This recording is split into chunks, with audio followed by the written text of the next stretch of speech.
کہ دنیا میں سب سے بڑی نعمت کیا ہے اور دنیا میں سب سے بڑا عذاب اور سب سے بڑی مصیبت کیا ہے۔ حضرت علی رضی اللہ عنہ فرمایا کرتے تھے کہ جو شخص کھانے پینے پہننے اوڑھنے اور ضروریات زندگی کے پورا کرنے کے آلات اور اسباب کو ہی نعمت سمجھے، اس کے عذاب کا وقت قریب آ گیا اور اس کی عقل جاتی رہی۔ اس کے عذاب کا وقت قریب آ گیا۔ جو یہ سمجھتا ہو کہ دنیا کی نعمتیں ہی نعمتیں ہیں، یہی وجہ ہے کہ لوگ ان چیزوں کو نعمت سمجھ کر سب سے بڑی نعمت سے غافل ہیں۔ دنیا کی چیزوں کو نعمت سمجھ کر سب سے بڑی نعمت سے غافل ہیں۔ دنیا کی مادی شکلیں اور اسباب اور ضروریات زندگی یہ اصل نعمت نہیں۔ کیوں؟ اس لیے کہ ان شکلوں پر جنت کی ہمیشہ کی نعمتوں کا مدار نہیں ہے۔ ان شکلوں پر جنت کی نعمتوں کا مدار نہیں ہے، بلکہ اگر محض یہی اسباب اور شکلیں مسلمانوں کو زیادہ دے دی جائیں تو یہ اسباب اور یہ شکلیں ان پر جہنم کے عذاب کا مدار تو ہو سکتا ہے، لیکن جنت کی ابدی نعمتوں کا مدار دنیا کے اسباب اور کائنات کے نقشوں پر نہیں ہے۔ توجہ سے بات سننا، اس لیے کہ کافر ہمیشہ کے عذاب میں اس لیے رہے گا کہ اس کی دنیاوی تھوڑی سی زندگی میں پوری زندگی کفر کا ارادہ ہے، حالانکہ دنیا کی زندگی تو آخرت کے مقابلے میں کچھ بھی نہیں ہے۔ اگر ایک لمحے یا لمحے کا بھی کوئی 100واں حصہ لایا جائے آخرت کے مقابلے میں دنیا کو، تو یہ اتنی بھی حیثیت نہیں رکھتا، اس لیے کہ جو زندگی ابدی نہیں ہے وہ زندگی معدوم اور ختم ہے، جو زندگی ابدی ہے وہ ہمیشہ کے لیے ہے۔ تو کفر کا تھوڑا سا وقت دنیا میں وہ کافر کے لیے ابدی عذاب کا ہے، اور مسلمان کے لیے دنیا کا تھوڑا سا وقت یہ مومن کے لیے ابدی نعمتوں کا ہے۔ میں نے عرض کیا کہ جو شخص دنیا کے اسباب اور ضروریات زندگی کے پورا ہونے کے وسائل کو نعمت سمجھے، حضرت علی فرماتے ہیں کہ اس کے عذاب کا وقت قریب آ گیا اور اس کی عقل جاتی رہی، کیونکہ سب سے بڑی مصیبت وہ کفر ہے۔ دنیا میں اللہ تعالی کے استغنا کا مظہر کفر ہے، دنیا میں اللہ کے استغنا کا مظہر کفر ہے، اور آخرت میں اس کے استغنا کا مظہر جہنم ہے۔ اور دنیا میں اللہ کے فضل کا سب سے بڑا مظہر ایمان ہے، اور آخرت میں اللہ کے فضل کا سب سے بڑا مظہر جنت ہے۔ آخرت میں اللہ کے فضل کا جو مظہر ہے وہ جنت ہے، اس کے استغنا کا مظہر جہنم ہے۔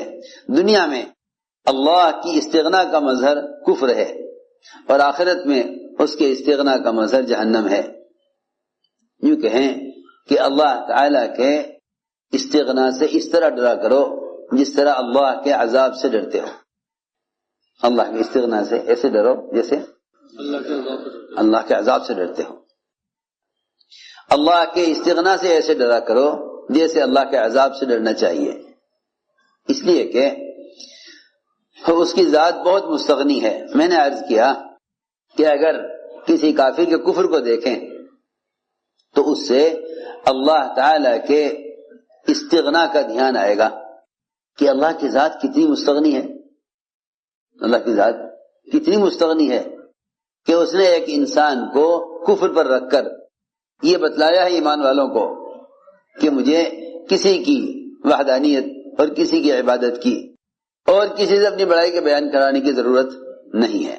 یہ میں عرض کرنا چاہتا ہوں کہ دنیا میں کفر وہ اللہ کے استغنا کا مظہر ہے۔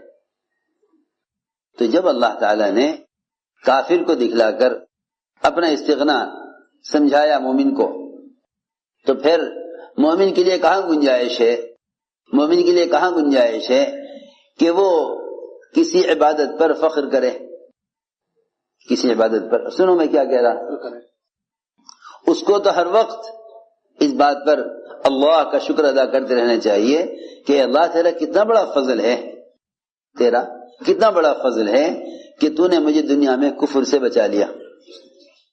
کیوں میں عرض کرتا ہوں، جب آپ کسی ہسپتال میں جا کر بیماروں کو دیکھیں تو ہڈی کے بیماروں کو دیکھیں گے تو آپ کو اپنی ہڈیوں پر اللہ کا شکر اور اس نعمت پر اللہ تعالیٰ کے احسان کا خیال آئے گا۔ جب آپ دماغ کے بیماروں کو دیکھیں گے تو اپنے دماغ کا خیال آئے گا۔ جب آپ اندھوں کو دیکھیں گے تو اپنی آنکھوں کا خیال آئے گا۔ اللہ اکبر۔ جو بدن مٹی ہونا ہے اور ختم ہونا ہے، جب اس بدن کی بیماریوں کو دوسروں میں دیکھ کر اپنے اعضاء کی سلامتی کو اللہ کا احسان سمجھتے ہو، تو جو کافر ہمیشہ جہنم میں رہے گا اس کافر کو دیکھ کر اپنے ایمان کی نعمت کا خیال کیوں نہیں آتا؟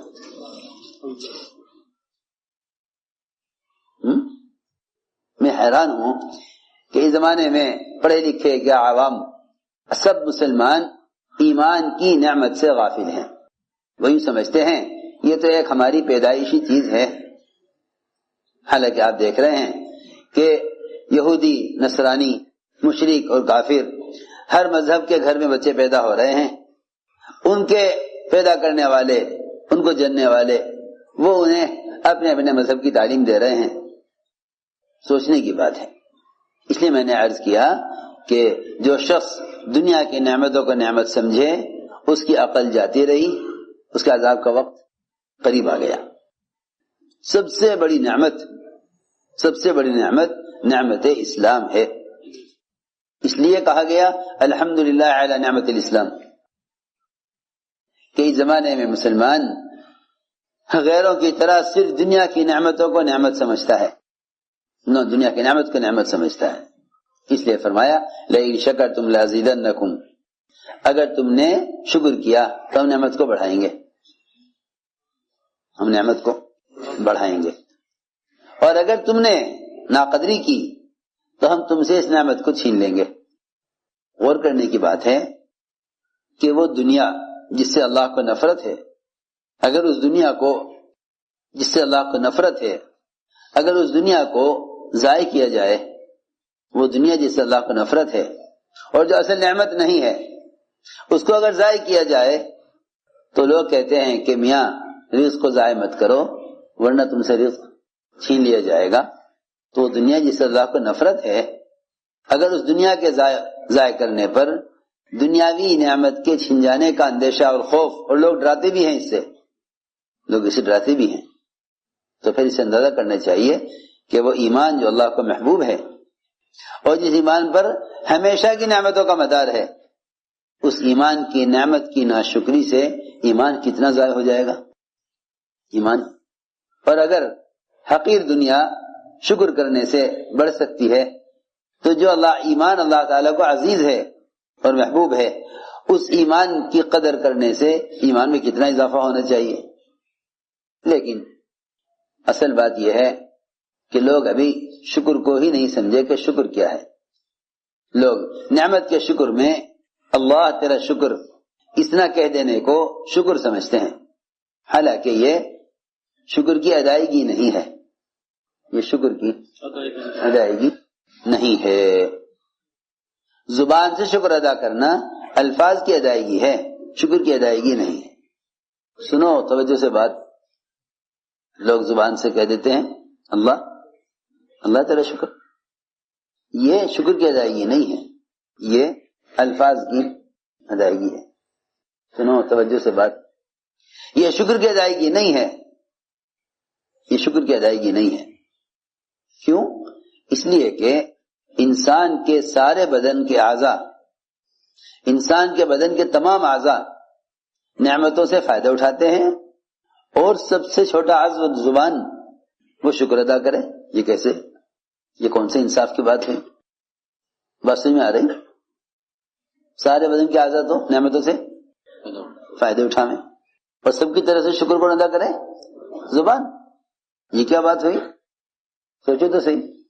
آپ کا کوئی کام ہے، تجارت کا، ملازمت کا، اس میں کوئی رکاوٹ پیش آ گئی، آپ نے 2-4 آدمیوں سے بات کی، میں کہا جی دیکھو آپ کا کام ہو جائے گا، لیکن فلاں فلاں فلاں فلاں فلاں 4 آدمی 6 آدمی یہ سب ان سب سے متعلق ہے یہ کام، آپ ان سے جا کے کہیے۔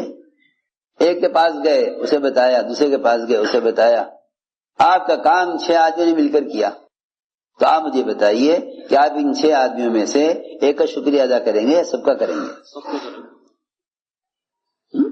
آسان بات ہے، آپ شکریہ کس کا ادا کریں گے؟ سب کا یا ایک کا؟ سب کا شکریہ ادا کریں گے۔ بالکل اسی طرح انسان کے بدن کے تمام اعضاء وہ ضروریات زندگی میں ایک دوسرے کے ساتھ ایسے جڑے ہوئے ہیں، اور ضروریات زندگی میں تمام اعضاء ایک دوسرے کے معاون ہیں، اس لیے زبان سب کی طرف سے شکریہ ادا نہیں کرے گی، بلکہ بدن کے ہر عضو کو حکم پر لانا، یہ اللہ کی نعمت کا شکر ادا کرنا ہے۔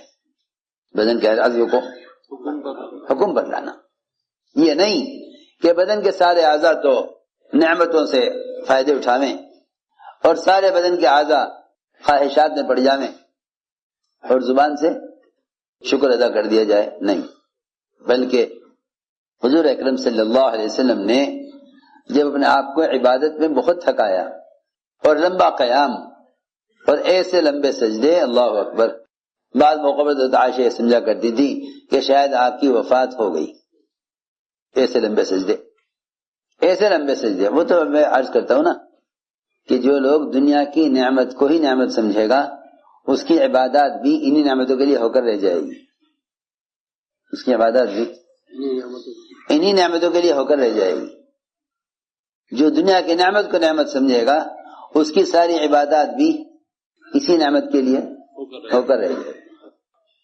اگر کسی آدمی کو عمر قید کی سزا سنا دی جاوے، کسی کو عمر قید کی سزا سنا دی جائے اور پھر جج اپنا فیصلہ بدل کر اس آدمی کو رہا کر دے، تو بتاؤ اس کے لیے اس سے بڑی کوئی نعمت ہے کہ عمر قید سنا دی گئی تھی پھر آزاد کر دیا؟ بتاؤ اس سے بڑی کوئی نعمت ہے؟ جس وقت اس کو عمر قید کی سزا سنائی گئی اس وقت اس کو کوئی چیز اچھی لگتی ہوگی دنیا کی؟ کچھ بھی نہیں ہے۔ زندگی بھر جیل میں رہنا ہے، بیوی بچے مکان دل لگی کے سامان سب اس کے نظر میں بے حیثیت ہو جائیں گے، ہر چیز کی لذت ہر چیز کا مزہ فوراً ختم ہو جائے گا۔